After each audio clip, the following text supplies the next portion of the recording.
ఏపీకి happy days వచ్చాయి నిజంగా. ఎందుకంటే నెల రోజుల వ్యవధిలోనే 3 వార్తలు, అంటే ఒక 3 ప్రధాన ఇన్సిడెంట్లు నిజంగా రాబోయే కాలంలో ఆంధ్రప్రదేశ్ భవిష్యత్తు ఎంత అద్భుతంగా ఉండబోతా ఉందో తెలియజేస్తూ ఉన్నాయన్నమాట. ఆ 3 ఒకదానికొకటి కాన్సీక్వెన్సెస్ ఉన్నాయి కాబట్టి వాటి అంటే అవన్నీ కూడా కలిపి మాట్లాడుకుందాము.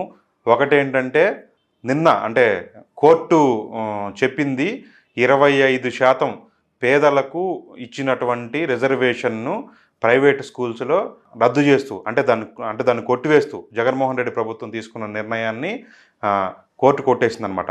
అంటే కార్పొరేటు కానీ ప్రైవేట్ స్కూల్స్లో కానీ వాళ్ళు ఇష్టం వచ్చిన ఇష్టారైతిన ఫీజులు తీసుకోవాలి తప్ప పేదలకో లేదంటే సామాన్యులకో కోటా ఇవ్వడానికి అవసరం లేదు, యథేచ్ఛగా సీట్లు అమ్ముకోవచ్చు అని చెప్పేసి కోర్టు చెప్పింది. అంటే ఒకవేళ అంటే జగన్మోహన్ రెడ్డి తీసుకున్న